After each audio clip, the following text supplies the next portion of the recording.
Pula FM number 2 na sera ni wasiningo na ni batara ni sibiti ko weekend na diwa en na tini na miniti na may pakuriti ora beng grabe na nantang nongo kanda na dapat ko ni na kaloko en ay kamen din debo ni natay bali ni may dapat ko na wani matakabo kan leb serti ko na biser tali oni na namaka do batat may kina na kenan daw ro di kanamaki Pula binaka ayo salami lawa do batat kiya wana batara na wani dio na kaloko moni tiki na barumbuka en Pula FM number 2 en sera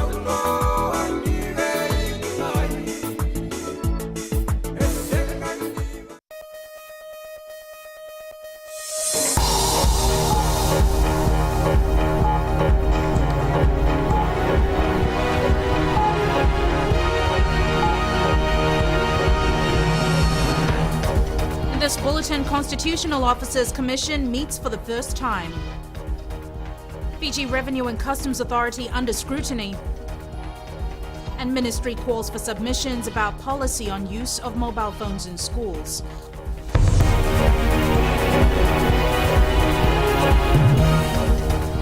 Good evening, I'm Jackie Spate and this is FBC News. The first meeting of the Constitutional Officers Commission was held at the Attorney General's chamber in Suva this morning. The commission is chaired by Prime Minister Vurenge Bainimarama. The other members are Attorney General Ayasaid Kayum, Opposition Leader Rote Mumukepa, and Solicitor General Sharvadar Sharma. Civil Engineer Sanjay Kamba and FMPF Chairman Ajit Korogoda have been appointed to the commission on the advice of the Prime Minister. Lawyer Richard Naidu has been appointed on the advice of the Leader of Opposition. The Commission is responsible for providing advice to the President on appointments to various high-level independent positions which fall outside the ambit of the government. These include the Chair and members of the Human Rights and Anti-Discrimination Commission and Chairperson and members of the Public Service Commission, the Chair and members of the Electoral Commission, Election Supervisor and Secretary General to Parliament. The Police Commissioner, Commissioner of Fiji Corrections Services, RFMF Commander, Auditor General and Governor of the Reserve Bank of Fiji are also appointed based on the advice of the Commission. One of the first appointments is expected to be the members of the Public Service Commission. Prime Minister Vurenge Bainimarama says his office has received too many complaints about the staff of the Fiji Revenue and Customs Authority. Speaking at the FIRCA CEO's Forum, Bainimarama says in some instances, FIRCA has failed the private sector and every Fijian. The CEO's Forum drew chief executives from various companies and senior managers of Fiji Revenue and Customs Authority. The forum provided Prime Minister Vurenge Bainimarama the opportunity to address concerns about FRCA. Unfortunately, we continue to receive complaints about the poor professional conduct of some FRCA officers. These complaints are based not only on the unfair treatment of taxpayers, but on the inconsistency of certain decisions and unnecessary delays.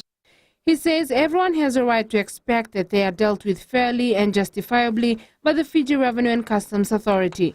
Bainimarama has instructed its officers to treat every taxpayer in a professional manner with consideration and respect. I've instructed the Minister for Finance to ensure that FIRCA redoubles its efforts to deal with its serious shortcomings. I ask you all to examine your own behavior in this regard because, frankly, we are still getting far too many complaints about FIRCA and we need to see a change in the organization's culture for the better. Bainimarama says there is a need for an attitudinal change. He has also encouraged taxpayers in the private sector to report if they have failed to receive the full required service from FRCA. Akusita Talei, FBC News. There will be changes to the Education Ministry's policy on students having access to mobile phones during school hours. Minister Dr. Mahendra Reddy has ordered a review of an incident involving a student, her mobile phone and a teacher, which may have been a factor in the student's death from self-inflicted burns a few weeks ago. Ritika Pratap reports. The public will be able to express their views about the use of electronic gadgets like mobile phones and tablets in schools. Education Minister Mahendra Reddy says they will advertise for the submissions tomorrow. After that, what we intend to do is to get a draft policy out and invite again comments on the draft policy, which we will want to adapt. So we're looking at probably by end of July, we should probably have a new policy. Reddy says they want to undertake a broader view for a new policy that will be implemented after the consultations. It has its own benefits as well as it poses numerous challenges to students. And as you know, students at that age are quite emotional. They have difficulty in quickly rationalizing or making rational decisions. And therefore we need to be a bit careful in terms of what to allow and what not to allow. Dr. Reddy says the current policy doesn't address some specific areas, which include what should be done when a mobile phone is confiscated from a student. The new policy will also look at students carrying phones during outside school events. Students are actually exposed to external people, and do we really want them to be in contact with the parents?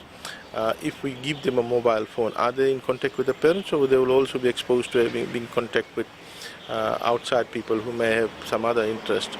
The ministry has called on retired teachers, parents and telecommunication companies to actively participate in this consultation exercise. Kritika Pratap, FBC News.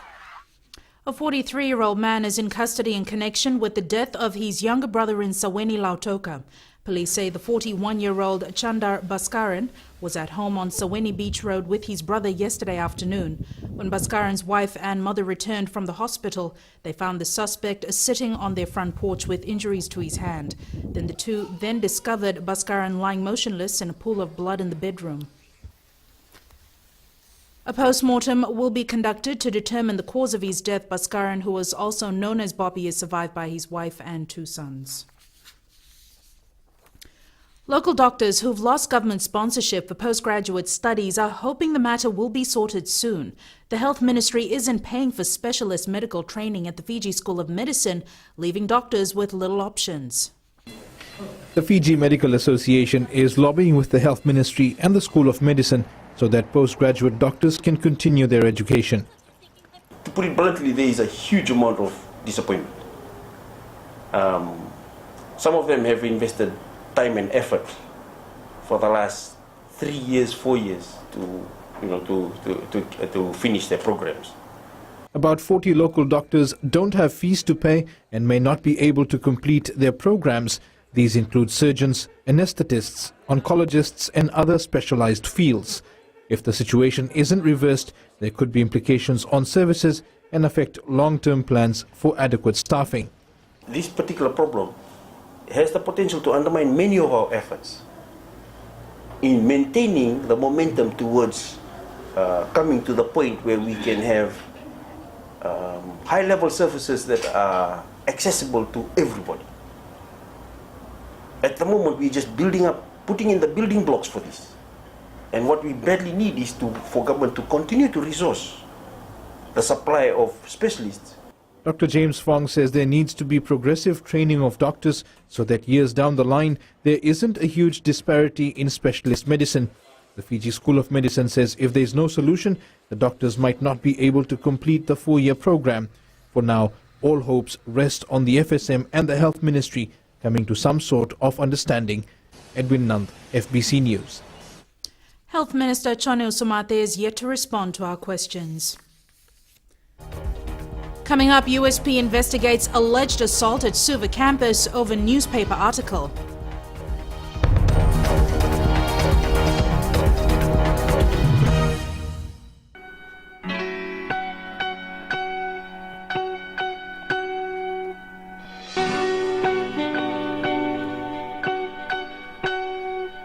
If you just joined us on the System After Dark, this is a homegrown number courtesy of E3 and Cracker. Bulla, how's it going? I'm D, your host on the System After Dark, right here on Today FM. Today's hit music. You can catch me weeknights at 7 p.m. That's from Monday to Friday, only on the home of Today's hit music. And don't forget, that's D with you every weeknight on the System After Dark.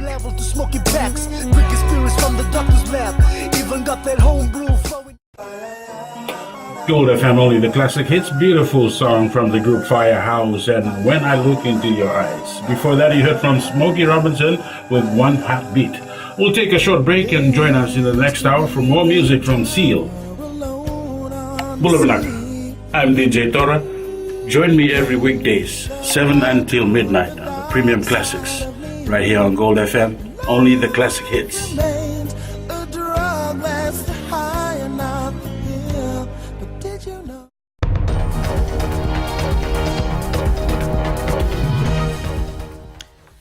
Opposition leader Rotemu Mukepa has expressed concern at the delay in the induction of SEDELPA's new Member of Parliament.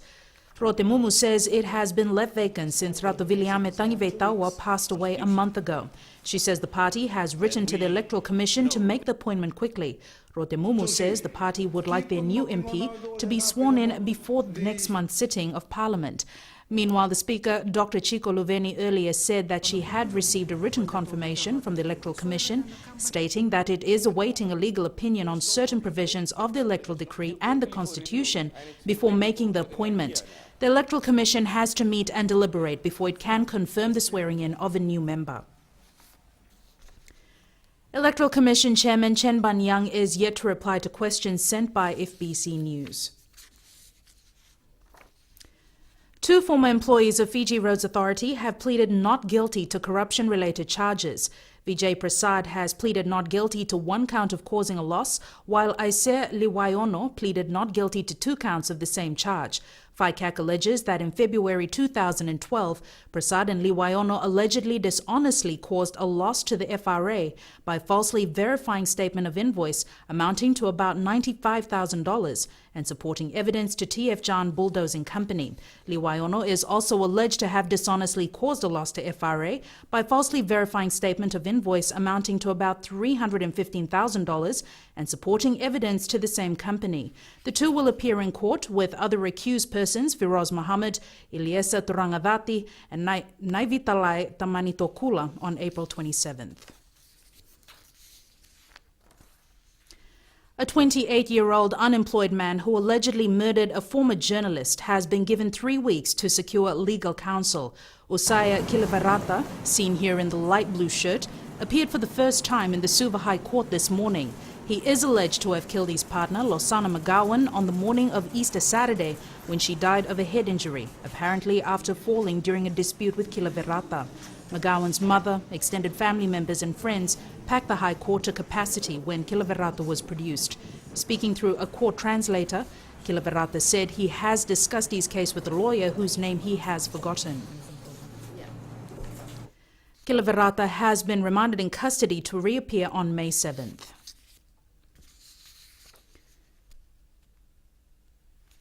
Security authorities at USP and Suva are investigating a report that the editor of the student newspaper was allegedly assaulted on campus for a report in the Wanasalwara paper. Editor Sonal Singh was allegedly assaulted by the president of the USP Students Association Federal Council, Whitlam Saini, for a report about the auditing of one of its affiliated bodies' finances. Savara Tambua has the story. It was business as usual for these journalism students at the University of the South Pacific as they discussed the next edition of the newspaper with their editor, Sonal Singh. Singh alleges he was assaulted by Whitlam Saini outside the library on Sunday evening. People say that youth should raise their voices against what is going wrong, but now since we have raised our voice, we are getting punched for it. What do people want from this? So I'm deeply disappointed with what happened. I mean, he was the president of USPSA and this was totally not expected from him. In a written statement given to FBC News, Sayani said there was no assault as alleged by Singh. He added it was a cultural and psychological issue. He says he tried to correct Singh about the article which was not verified and he did not give permission to use his photograph. Sayani says he raised to Singh's face the normal thing he did with Melanesian friends. USP has confirmed receiving a complaint in regards to an assault. An investigation into the matter has commenced in adherence to the university policies. A statement says the parties that were involved will be informed of the outcome. Sabera Tambua, FBC News. The travelling public can expect improvements in land transport services in the future. The Ministry for Transport has been tasked to follow up on recommendations in a report about the land transport sector. Ali Kimbia has more. Asking another person when your next bus is expected to leave the station will be a thing of the past when the recommendations are implemented. Attorney General Ayar Said Qayyum says the government wants to improve transport for the public. At the moment in Fiji, if you go and you ask LTA, is there a national bus timetable? There is none. Absolutely none. You should be, most countries you go to, you can open up a bus timetable. What times do buses leave? So when you don't have a national bus timetable, when omnibuses, or the big buses we call it, when they come and apply for licenses or their new routes, there's always a lot of confusion, there's people complaining, there's judicial reviews that are taking place. So very simple things like that, what we are recommending needs to be obviously implemented, but in respect of other areas. The proposed change has been welcomed by some members of the public. The improvement of the services like the bus services, taxi services and the minivan and the carriers. So I think the government should improve more on that. They should put in more initiative. It's important for us because we're having a transport every day, and especially for the kids, for having their free transport. It's really helped us a lot. The recommendations are contained in a report compiled by the Ministry for Anti-Corruption. It has now been submitted to the Transport Ministry for further consultation with relevant partners and implementation. Ali Kimbia, FBC News. Jamie joins us now with the latest in Friday Night Sports. Nakadzaki, and good evening. Coming up in sports, after day one of the Nawaka Sevens, the Nandi Stallions are confident its players can break into the Fiji 7 squad, and an extra incentive for athletes at this year's Coca-Cola Games. Find out more after the break.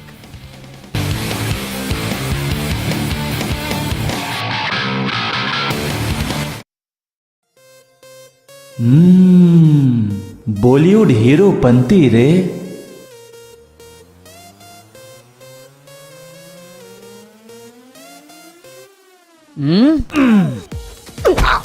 Get this.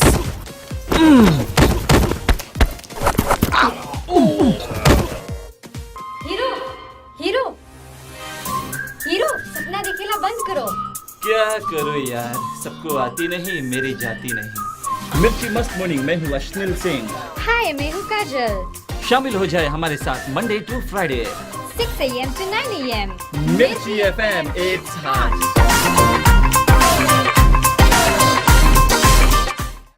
Ni sa bulu benagar turun na kini marama ni bulu benagar dor bau kini mone lewa. Ni sa bulu benagar mone. Na go talem no na ni wawe katalau na mataka nei dai. Na vendela na mai nei tasiri. No bulu maleka go ni melote nai sorta boa. Na lomo ni bonua mai sanganga. Yo bulu re go Samuel Samli. Na no tanga ni wawe katalau na radio Fijuan na domo eviti na vonga ni venu. Mai no kini diwa na bi mataka moni tiki na pagrubuka. Ni kai namaka.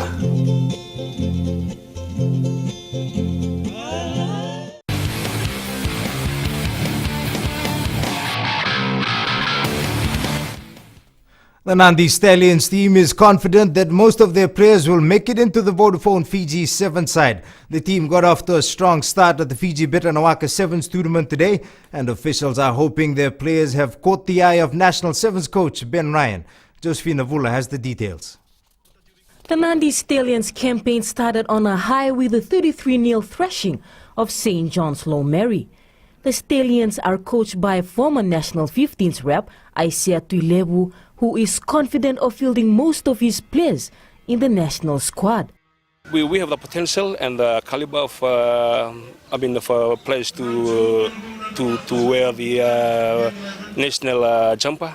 It's up to them how they take the game and how they prepare themselves mentally and physically during game time. The former Highlanders winger says they aim to overcome any mistakes after every match they play. They played really well, but we still have some loopholes to be fixed, and hopefully on the next pool game will be fully full on. Tuilebu says the team has been in training camp since the Fiji Bitter Murray Sevens last month, and they have come to stake a claim on the title. 64 teams are vying for the top prizes in the Fiji Bitter Nawaka Sevens tournament, which is being held at Prince Charles Park in Nandi. Josephine Avula, FBC Sports. Meanwhile, the Hideaway Hurricanes is one of the informed teams after winning both its pool games. The Coral Coast-based team defeated Vunavutu Blues 31-0 and Dolo West 19-0. Other teams that looked impressive on day one include Ratu Felice, Police National, Ulina Barbers and Tambandamu. The finals will be held tomorrow, and you can catch live commentary of the games on Mbula FM with Graham Eden. Athletes that will compete at the Coca-Cola Games in Suva next weekend will have even more reason to strive for success thanks to a new deal that was announced today. For the first time in the history of the Games, gold medal winners will receive an attractive package to enjoy for standing at the top of the podium. Talen Daudakadaka with the details. Athletes that win gold at the Coca-Cola Games in Suva will receive a free movie ticket to the new Avengers movie and a free meal voucher at the Damoda City Food Court. As we build up towards the games, we try to focus more on the athletes and their preparation times, but at the same time, look at ways of rewarding them for what they've done and what they're going to do come the Coca-Cola Games. The Motor City events team will also donate $1,000 towards the organizing of the games to ensure another smooth sailing competition. We are very lucky that the Suva has embraced it, Fiji has embraced it their own, and the way we have expanded. And today, taking the next step forward is with our secondary schools in the most prestige event of the nation is the Coca-Cola Games. Organizers are happy to see athletes will be rewarded for their commitment and sacrifices to training and urged more business houses to come on board and support the games. I think this is the first of its kind in Fiji, and we're very hopeful that it will continue for many more years to come. And I do hope that other companies will do likewise. They have come in for the first time, and they have now shown the way that this is the way to go. And I think that if more companies do come in like they have done, we will be taking the Coca-Cola Games to another height. With an added bonus awaiting secondary school athletes, the 2015 Coca-Cola Games is shaping up to be one of the best in the history of the competition. Tsalendo Takavak, FBC Sports. The Hekari United football side is currently leading Tefana 3-2 in the second half of their Pool C clash in the Fiji Airways OFC Champions League at the NZ Stadium in Suva. The Papua New Guinean side is gunning for a win to secure a semi-final spot. We'll be back for Tanito, who'll deliver again, and coming on the free line, that's in. Scored by Noah, Paul. That's what they were looking for. Look at the jubilation on the bench. Taking all the time in the world, he comes forward, places it, and makes it a goal each. It's 1-1. Blowing. No one there. Getting a chance, and it's gone in. It's been scored. Everyone stood ball watching. This game will be followed by the match between Team Wellington and Tafea at 7 p.m. The Ba Provincial Freebird Institute is confident of retaining the Colin Love Trophy in the Fiji Secondary Schools Rugby League final in Tabo tomorrow. The defending champions have several Saru Dragons club age grade players in their ranks, making them the favourites ahead of Nasinu Secondary School in the under-19 grade final. The two teams will clash at 2:30 p.m. tomorrow at Gavi Park in Tavua. In other finals, Ba Provincial will also meet Natambua High School in the under-17 grade final at 12 p.m., while Natambua High School and Ratu Nabula face off in the under-15 grade final. The Napoli football side has one foot in the Europa League semi-finals after demolishing Wolfsburg 4-1 in the first leg of the quarter-final clash this morning. It was a sweet 55th birthday present for manager Rafael Benitez as the Italians went to work on their Austrian counterparts. And that wraps up sports for tonight. Jack is up next with business.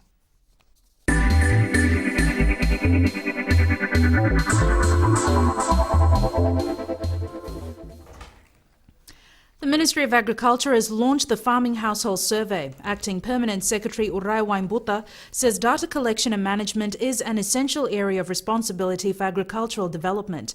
Waimbuta adds, in managing data, officers will be able to produce realistic and achievable output, meet the funding agency requirements, and increase efficiency in the ministry's service delivery. The last agriculture census was in 2009, updating the statistics database.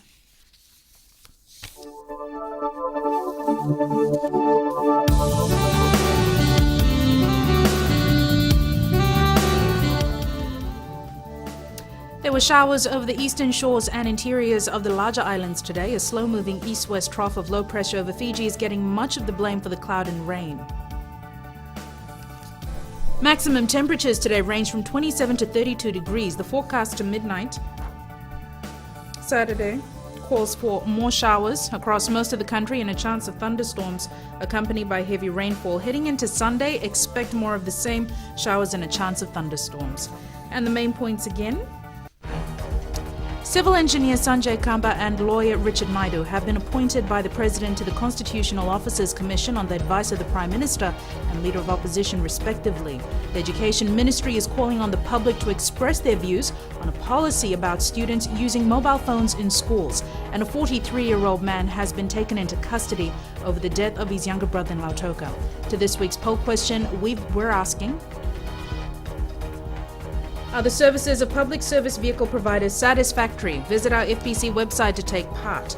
Remember, you can send us newsworthy pictures and videos on email citizenseyes@fbc.com.fj or share them with us via Facebook page FBC News. And if you're on Twitter, follow and tweet us your news tips at FBC_news or simply hashtag FBC News. That's all from the team and I for tonight. Be sure to join Akosita Tale from tomorrow with our weekend bulletin. I'll be back again on Monday. Till then, have a safe and enjoyable weekend. Ni Modamanga.